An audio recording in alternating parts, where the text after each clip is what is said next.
আজ আপনাদের সঙ্গে শেয়ার করব পুঁই শাক আর ডিম দিয়ে একেবারে নতুন একটি রেসিপি। খেতে অনেক ভালো লাগে রেসিপিটা। যা গরম পড়েছে এই রেসিপিটা কিন্তু একেবারে সেরা রেসিপি। আসসালামু আলাইকুম, সবাই কেমন আছেন? আশা করছি সকলে ভালো আছেন। তো আবারও নতুন রেসিপি নিয়ে চলে আসলাম। তো অবশ্যই স্কিপ না করে আপনারা পুরো রেসিপি দেখে নেবেন। আশা করছি রেসিপিটা আপনাদেরকে ভীষণই ভালো লাগবে। তো এখানে দেখুন পুঁই শাক কেটে নিয়েছি। পুঁই শাকের পাতাগুলোকে আলাদা করে রেখেছি আর ডাঁটাগুলো কিন্তু আমি আলাদা করে কেটে নিয়েছি। এইভাবে করে আপনারা কেটে নেবেন। আর নিয়েছি 3টে ডিম। তো সাইডে রেখে দিলাম। এবার গ্যাস অন করে কড়াই দিয়ে দিলাম সর্ষের তেল। এখানে আমি 2 টেবিল চামচ তেল দিয়েছি। তেলের মধ্যে দিয়ে দিলাম হাফ চা চামচ গোটা জিরা। হালকা একটু নেড়েচেড়ে লালচে করে ভেজে নিচ্ছি। জিরাগুলো ভাজা হয়ে গিয়েছে। এবার আমি এখানে দিয়ে দিলাম একটা বড় সাইজের পেঁয়াজ কুচি। এবার পেঁয়াজটাকেও হালকা করে একটু ভেজে নেব। পেঁয়াজ খুব বেশি ভাজার দরকার নেই, হালকা করে একটু ভেজে নিতে হবে। দেখুন পেঁয়াজগুলো আমি হালকা ভেজে নিয়েছি। এইভাবেই ভাজতে হবে, এর থেকে কিন্তু বেশি ভাজা যাবে না। এবার আমি পুঁই শাকের ডাঁটাগুলো দিয়ে দিচ্ছি।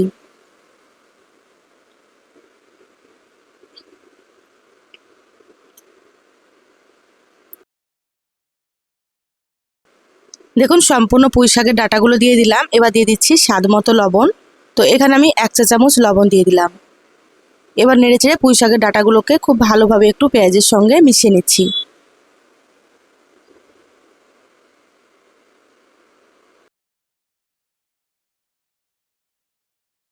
পুঁই শাকের ডাঁটাগুলো মিশিয়ে নিয়েছি খুব ভালোভাবে। এবার এখানে দিয়ে দিচ্ছি 2টো মিডিয়াম সাইজের আলু। আলু দুটোকে এভাবে একটু ডুমো ডুমো করে কেটে নিয়েছি, হালকা একটু মোটা রেখে। এভাবে করেই কেটে নিতে হবে। আলু দিলে কিন্তু খেতে অনেক বেশি মজা হয়। এবার দিয়ে দিচ্ছি হাফ চা চামচ হলুদ গুঁড়ো। খুব ভালোভাবে নেড়েচেড়ে মিশিয়ে নেব।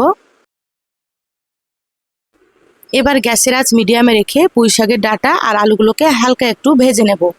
এভাবে একটু ভেজে নিলে খেতে অনেক বেশি ভালো লাগবে। এবার এখানে দিয়ে দিলাম 5-6টা মতো চেরা কাঁচামরিচ। তো আপনারা যেমন ঝাল খাবেন সেইভাবে করে এখানে কাঁচামরিচ দিয়ে দেবেন।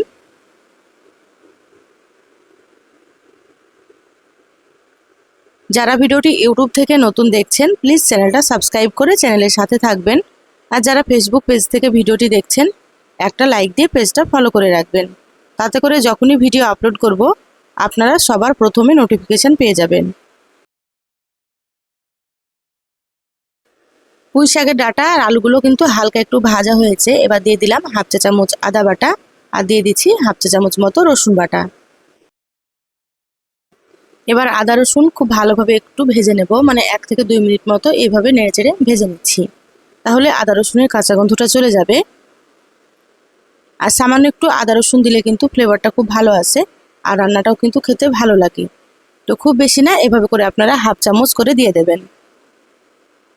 দেখুন 2 মিনিট ভেজে নিয়েছি। এবার এখানে দিয়ে দিচ্ছি হাফ চা চামচ ধনিয়া গুঁড়ো, দিয়ে দিচ্ছি হাফ চা চামচ মতো জিরা গুঁড়ো। মশলাগুলো আবারও খুব ভালোভাবে মিশিয়ে নিচ্ছি। খুব বেশি কিন্তু মশলা লাগবে না, এভাবে আপনারা একটু অল্প অল্প মশলা দিয়ে দেবেন। মশলাগুলো খুব ভালোভাবে মিশিয়ে নিয়েছি। এবার আমি সামান্য এখানে একটু পানি দিয়ে দিলাম, মানে হাফ কাপ মতো। পানি দেওয়ার পরে আবারও খুব ভালো মতো মিশিয়ে নিচ্ছি।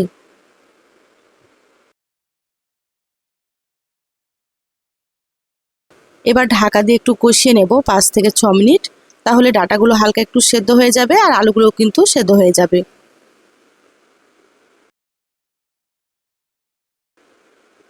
তো দেখুন 6 মিনিট পর আমি ঢাকাটা খুলে নিলাম। মিডিয়াম আঁচে একটু কষিয়ে নিয়েছি।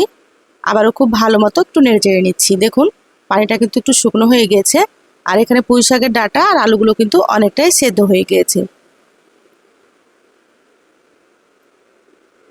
এবার আমি এখানে দিয়ে দিচ্ছি পুঁই শাকের পাতাগুলো। এভাবে ডাঁটা আর আলুগুলোকে একটু সেদ্ধ করে নেবেন, তারপরে পুঁই শাকের পাতাগুলো দিয়ে দেবেন। তাহলে খেতে অনেক বেশি ভালো লাগবে।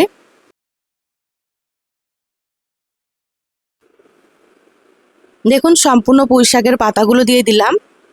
খুব ভালো মতো আবার একটু নেড়েচেড়ে মিশিয়ে নেব।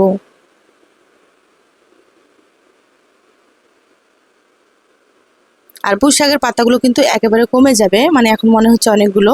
এভাবে একটু নাড়াচাড়া করলে কিন্তু অনেকটাই কমে যাবে। পুঁই শাক তো আপনারা অনেক রকমভাবেই রান্না করে খেয়েছেন। তো আমার রেসিপিটা ফলো করে এইভাবে একবার ডিম দিয়ে খেয়ে দেখবেন, খেতে কিন্তু খুব ভালো লাগবে। আর এই রেসিপিটা গরম ভাতের সঙ্গে কিন্তু দারুণ লাগে খেতে। দেখুন পুঁই শাকের পাতাগুলো খুব ভালো মতো নেড়েচেড়ে মিশিয়ে নিলাম। এবার এখানে দিয়ে দিলাম 2 কাপ মতো ফুটন্ত গরম পানি। এই পর্যায়ে কিন্তু গরম পানি দিতে হবে। গরম পানি দিলে রান্নাটা খুব সুন্দর হবে খেতে, আর ডাঁটা আর আলুগুলো খুব ভালো মতো সেদ্ধ হয়ে যাবে খুব তাড়াতাড়ি। সেজন্য অবশ্যই কিন্তু আপনারা এখানে গরম পানি দিয়ে দেবেন। এবার ঢাকা দিয়ে আবারও 10 মিনিট মতো মিডিয়াম আঁচে রান্না করব। দেখুন 10 মিনিট হয়ে গিয়েছে, ঢাকা খুলে নিলাম। মিডিয়াম আঁচে রান্নাটা করে নিয়েছি। খুব ভালোভাবে আবারও একটু নেড়েচেড়ে নিচ্ছি। দেখুন পুঁই শাকের ডাঁটা আর আলুগুলো খুব ভালো মতো সেদ্ধ হয়ে গিয়েছে। এবার আমি এখান থেকে কিছু আলু এইভাবে করে একটু ভেঙে নিচ্ছি। তাতে করে কিন্তু ঝোলটা অনেকটাই গাঢ় হবে আর খেতেও কিন্তু অনেক বেশি মজা হবে। তো এইভাবে করে আপনারা কিছু আলু একটু ভেঙে নেবেন আর কিছু আলু গোটা গোটা থাকবে। দেখুন আলুগুলো একটু ভেঙে নিলাম। এবার ঢাকা দিয়ে লো আঁচে রেখে দেব।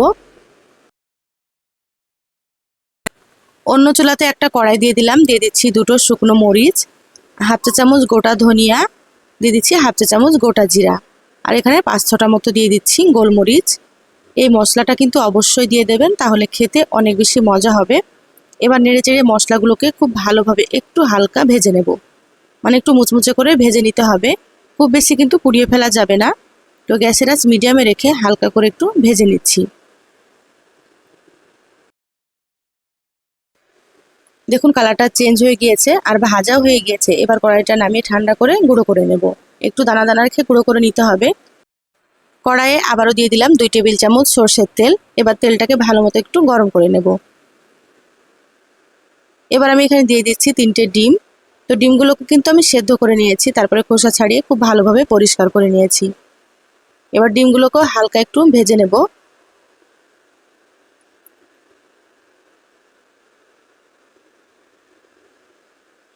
দেখুন ডিমগুলো আমি হালকা ভেজে নিয়েছি, এর থেকে বেশি ভাজার দরকার নেই। এবার প্লেটে তুলে নিচ্ছি।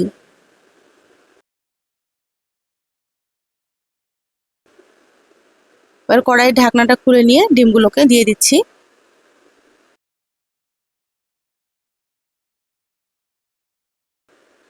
ডিমগুলো আমি দিয়েছি, ভিডিওটা কিন্তু স্কিপ হয়ে গিয়েছে। ডিম দেওয়ার পরে আবার খুব ভালো মতো একটু নেড়েচেড়ে নিচ্ছি। ডিম ভেজে নিয়েছি, ওই তেলের মধ্যে দিয়ে দিলাম এখানে সামান্য একটু পেঁয়াজ কুচি, মানে একটা পেঁয়াজের অর্ধেকটা কুচি করে নিয়েছি। এবার পেঁয়াজটাকে দিয়ে একটু ভেজে নেব। এইভাবে একটু বাগার দিলে খেতে কিন্তু আরও বেশি ভালো লাগবে। আর এখানে আপনারা কিন্তু তেলের পরিমাণটা একটু কম বেশি করে নিতে পারেন। দেখুন পেঁয়াজগুলো হালকা লালচে করে ভেজে নিয়েছি। এবার আমি নামিয়ে নিচ্ছি। এবার এভাবে করে বাগারটা দিয়ে দেব। এভাবে অবশ্যই কিন্তু আপনারা বাগার দিয়ে দেবেন, তাহলে দেখবেন এই রান্নার টেস্টটা কিন্তু অনেক বেশি ভালো আসবে। পেঁয়াজ আর তেলটাকে খুব ভালো মতো মিশিয়ে নিয়েছি। এবার এখানে দিয়ে দিচ্ছি ভাজা মশলা, যে মশলাটা আমি গুঁড়ো করে রেখেছিলাম সেই মশলাটা। এবার মশলাটা দেওয়ার পরে আবারও খুব ভালো মতো মিশিয়ে নেব। এই মশলাটা দেওয়ার কারণে কিন্তু এই রেসিপিটার স্বাদ একেবারে দ্বিগুণ হয়ে যাবে। তা আপনারা কিন্তু এইভাবে অবশ্যই মশলা দিয়ে দেবেন, আর ফ্লেভারটাও কিন্তু খুব সুন্দর আসে। দেখুন খুব ভালোভাবে মশলা মিশিয়ে নিয়েছি, রান্না হয়ে গিয়েছে। গ্যাস বন্ধ করে দিলাম। ঢাকা দিয়ে 5 মিনিট রাখবো, তারপরে দেখাচ্ছি। দেখুন 5 মিনিট পর বলে ঢেলে নিয়েছি। মাশাআল্লাহ কতটা সুন্দর হয়েছে। খেতে কিন্তু রেসিপিটা অনেক বেশি মজা হয়। তা আপনারা এইভাবে একবার পুঁই শাক ডিম দিয়ে রান্না করে খেয়ে দেখবেন। একবার যে খাবে সে কিন্তু বারবার রান্না করবে এই রেসিপিটা। তো রেসিপি কেমন লাগলো অবশ্যই চ্যানেলের কমেন্ট বক্সে কমেন্ট করে জানাবেন। ভালো লাগলে একটা লাইক দিয়ে ভিডিওটা শেয়ার করে দিবেন। সবাই ভালো থাকবেন, সুস্থ থাকবেন। ধন্যবাদ সবাইকে। আল্লাহ হাফেজ।